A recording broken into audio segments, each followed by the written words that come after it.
Hi everyone. मैंने यहाँ पर HCL टेक की एक हायरिंग पोस्ट करी थी, आपको याद ही होगा 28 अक्टूबर को पोस्ट करी थी एंड शायद कोई ही बच्चा होगा जिसने इसमें अप्लाई नहीं किया होगा।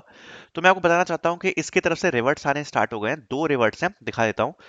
एक तो ये है HCL टेक मैंडेटरी स्टेप नौकरी रजिस्ट्रेशन बैच 2025। तो यहाँ पर लिखा हुआ है कि आपको जीईटी प्रोफाइल के लिए यहाँ पर शॉर्टलिस्ट किया गया है एंड आपकी जो प्रोफाइल जा चुके हैं उसके लिए आपको यहाँ पर HCL टेक के प्लेटफॉर्म पर रजिस्ट्रेशन करना अनिवार्य है या मैंडेटरी है।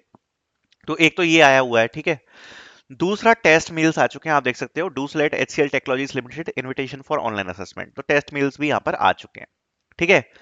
तो दोनों ही जो प्रोसेस है वो हमें यहाँ पर देखने को मिल रही है, ये भी आ रही है और ये भी आ रही है, ठीक है। वैसे अब इसके बारे में थोड़ा सा डिस्कस कर लेते हैं फटाफट से। Also make sure to like this video, okay, because सारी अपॉर्चुनिटीज आपके लिए हम तुरंत लेकर आते हैं।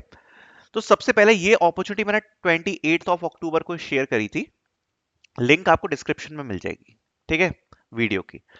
दूसरी बात, अभी यहां पर जो HCL टेक की तरफ से दो आए हैं मेल्स, पहले उनको समझ लेते हैं। एक तो आया है मैंडेटरी रजिस्ट्रेशन वाला, हो सकता है आप में से कुछ लोगों को आया होगा।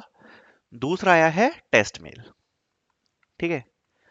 देखो, अगर आपको मैंडेटरी रजिस्ट्रेशन का मेल आया हुआ है तो जाके एक बार मैंडेटरी रजिस्ट्रेशन कर देना, मतलब जो भी लिंक दी हुई है उस लिंक पर जाके पोर्टल पर रजिस्टर कर देना। अगर ऑलरेडी आप रजिस्टर्ड हो उनके पोर्टल पर तो कोई प्रॉब्लम नहीं है, लेकिन अगर आप न्यू यूजर हो तो लिंक से एक बार रजिस्ट्रेशन कर देना। अगर आपको टेस्ट मेल आया है तो ये यहाँ पर सेकंड फेज के टेस्ट मेल है, सेकंड या थर्ड फेज के टेस्ट मेल होंगे, ठीक है। सेकंड या थर्ड फेज के ये टेस्ट मेल होने वाले हैं।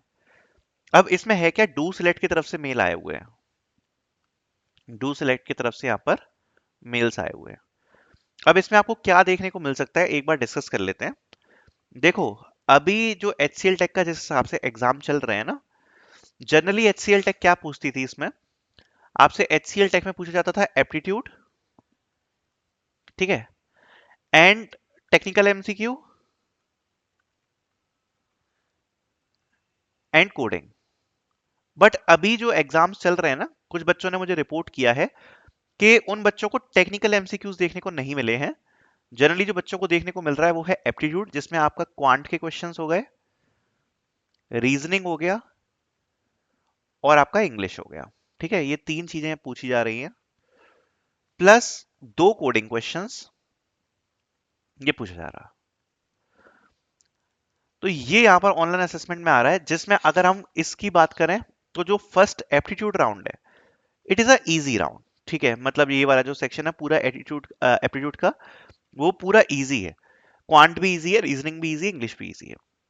कोडिंग के बारे में बात करें तो ये जो दो कोडिंग क्वेश्चंस पूछे जा रहे हैं, इसमें से आपको जनरली इजी ही मिलेंगे कोडिंग क्वेश्चन, बट आपको एक मीडियम भी मिल सकता है। Now what is the problem, the problem is the cut off.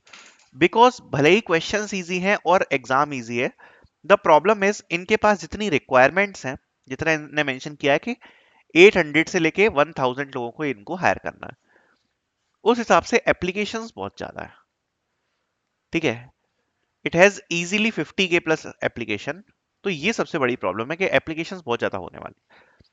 अब एप्लीकेशन के हिसाब से अगर आप देखोगे तो 2% का सिलेक्शन होगा मात्र, ठीक है। तो ये बस एक प्रॉब्लम है इसमें। तो उसके हिसाब से, एप्लीकेशन के हिसाब से जो रिक्वायरमेंट्स हैं वो कम है। दूसरी बात, ये तो कंपटीशन हर जगह ही होता है, बट उस चक्कर में क्या हो रहा है ना कि कट ऑफ यहाँ पर आपका हाई जा सकता है, क्योंकि हम ये नहीं मान के चल रहे कि भाई सबको टेस्ट आएंगे। अगर सबको नहीं टेस्ट भी आते हैं तब भी जो कट ऑफ से वो काफी हाई जाएगा। तो ये चीज एक बार ध्यान रखना कि जब भी आप टेस्ट दोगे, क्वेश्चंस भले ही इजी हो बट कट ऑफ काफी हाई रह सकता है। वर्चुअल प्रोसेस है आपकी, तो अच्छे से टेस्ट देना अपना पूरा, ठीक है, अपना बेस्ट ट्राई करना है इस टेस्ट में। अगर आप इस टेस्ट को क्लियर करते हो तो जनरली इस टेस्ट को क्लियर करने के बाद एक GD राउंड होता है और उसके बाद TR1 होगा और TR2 होगा। GD मतलब ग्रुप डिस्कशन, TR1 मतलब आपका technical round 1 and technical round 2। तो इसमें अभी यहाँ पर प्रोसेस इस प्रकार से कुछ चल रही है। ऑन कैंपस में अभी यहाँ पर इसकी जगह पे एक यहाँ पर एक इंग्लिश SVAR टेस्ट भी ऐड है। तो देखते हैं इस बार प्रोसेस में क्या होता है। हो सकता है इंग्लिश SVAR या आपका स्पीच एक्स का जो भी असेसमेंट होता है SVAR वाला वो हो जाए, ठीक है। तो ये यहाँ पर प्रोसेस है, बाकी रिवर्ट्स आ चुके हैं। If you are still waiting कि आपको रिवर्ट नहीं आया है तो थोड़ा सा और वेट कर लो, फेजेस में चल रही है हायरिंग। अगर आपने अप्लाई किया था तो आप कमेंट सेक्शन में बता सकते हो कि आपको रिवर्ट्स आए हैं कि नहीं आए हैं। लेट्स सी और भी फेजेस यहाँ पर आएंगे। Okay, thank you so much for watching.